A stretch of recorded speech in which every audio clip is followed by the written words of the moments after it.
O primeiro vídeo do canal foi sobre o personagem Bimo de Hora de Aventura e como sua característica humanista é construída através de sua personalidade parecida com uma criança.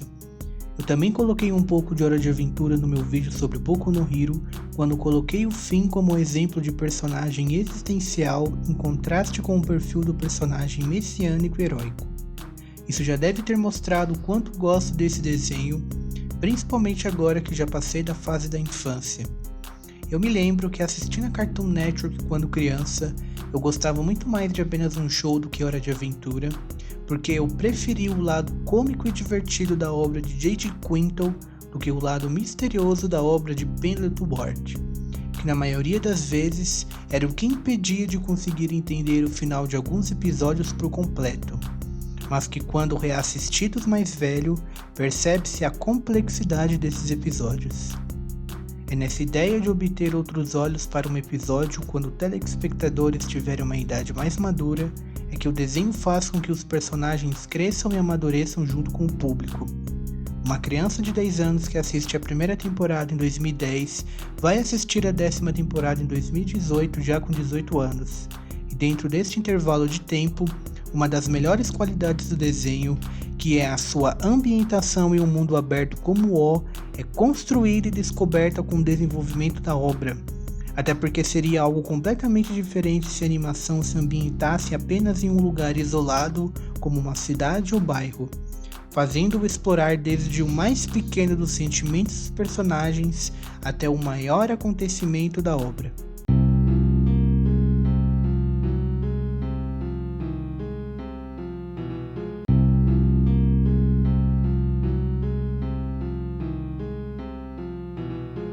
Como dito no primeiro vídeo do canal, alguns personagens do desenho são representações das fases distintas da vida adulta, bem como seus dilemas e conflitos internos.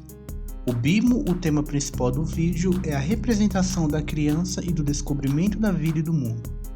O Finn é a representação do adolescente e do amadurecimento da personalidade. A Marceline é a representação do jovem adulto e da transição entre adolescência e maturidade. E o Rei Gelado é a representação do idoso e das perturbações sobre passado e memória. Nos inúmeros episódios e nas inúmeras temporadas em que esses aprofundamentos dos personagens são trabalhados, o que é colocado como foco não são histórias sobre aventuras, sobre um herói combatendo um vilão ou alguma jornada épica, coisas que são mais típicas da primeira até a 4ª temporada, mas sim histórias onde esses personagens são a parte central, deixando de ser apenas partes menores de algo maior. Episódios, por exemplo, que o Finn deixa de ser apenas um herói que salva todos, onde a Marceline deixa de ser apenas a rainha dos vampiros, ou onde o Rei Gelado deixa de ser apenas um antagonista doente mental obsessivo. Tais personagens abandonam os estereótipos que a própria série construiu deles. Aqui vai exemplos de alguns episódios. Simon e Marcy, 14º episódio da 5ª temporada, mostra Marceline contando para Finn e Jake sua história com o Rei Gelado, onde ao mesmo tempo em que é narradora, é também uma personagem ativa, ambos papéis que se distanciam da Marceline violenta da primeira aparição na série. Quente Demais, primeiro episódio da 4ª temporada, desenvolve um lado da filha do Finn não antes abordado, o amor, trazendo como base suas fragilidades. O que eu amo nesse episódio é a capacidade de demonstrar uma inocência tão infantil, mas ao mesmo tempo tão maduro, sobre basicamente dois adolescentes que estão descobrindo a vida, e com isso, ambos tendem a sofrer tanto fisicamente quanto emocionalmente. E para finalizar esse episódio com chave de ouro, acontece isso daqui. Eu fiz alguma coisa legal no meu chilique? Agora eu entendi. Você é um ser da água. O quê? É o meu oposto. Você cria água. As lágrimas? Não, eu só... Você chora e chora o tempo todo. Não é assim.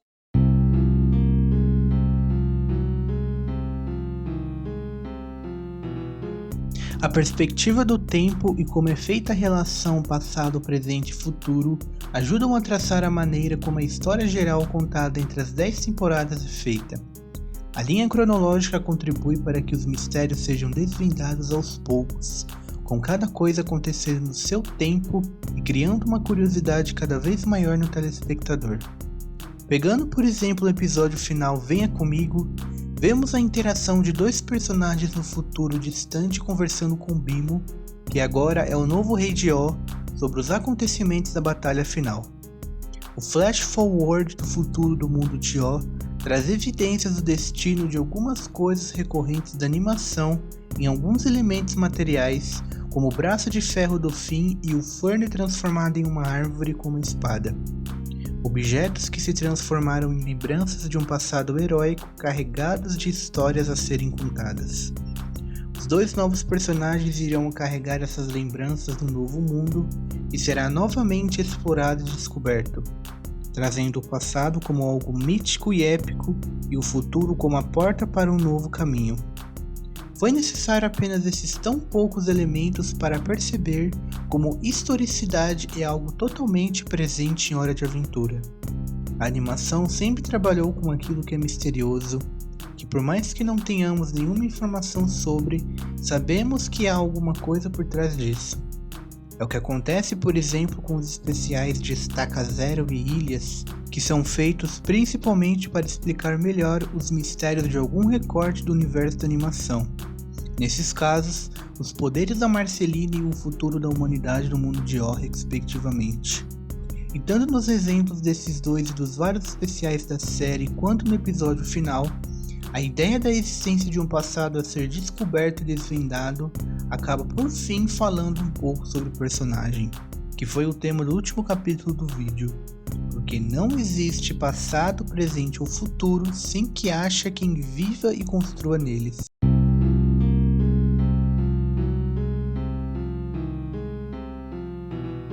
Contrastes entre ideias e personagens são resultado da dimensão global e universal da animação.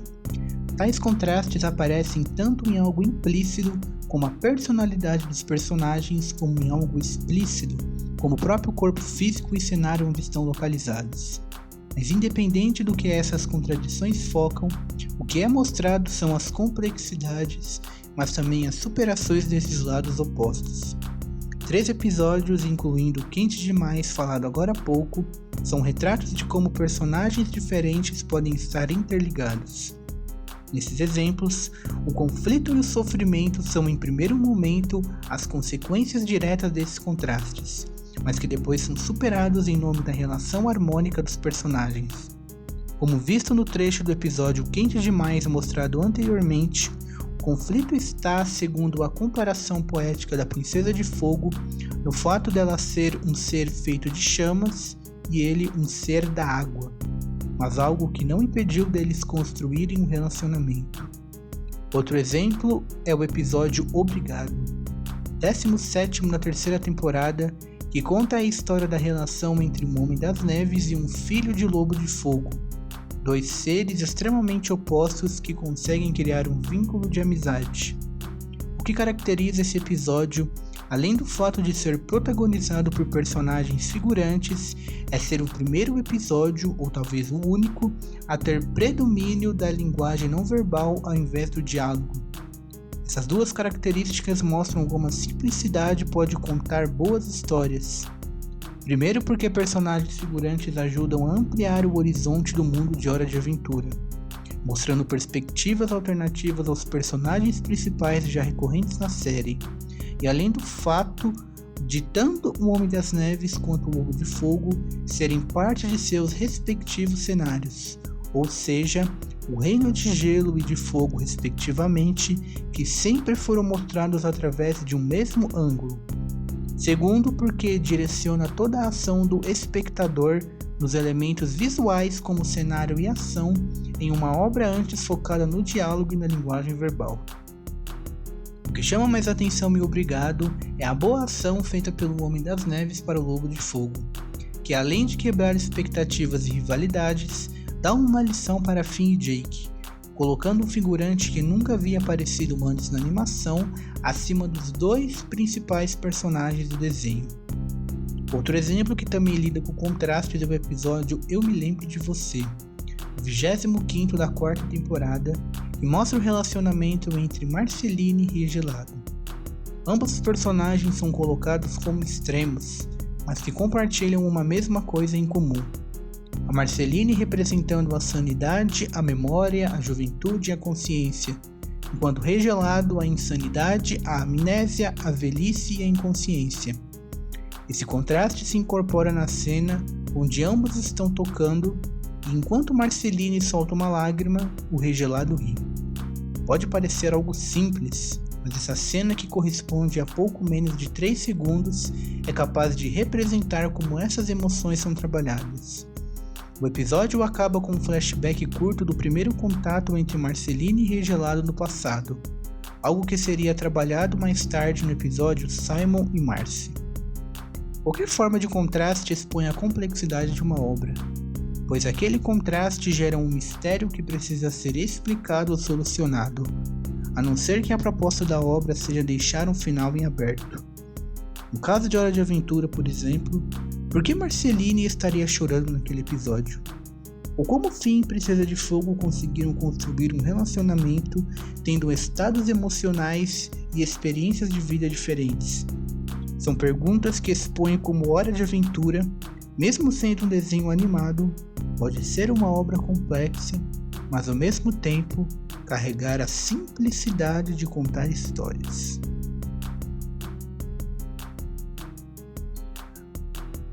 Muito obrigado por terem chegado até aqui, eu espero realmente que vocês tenham gostado do vídeo.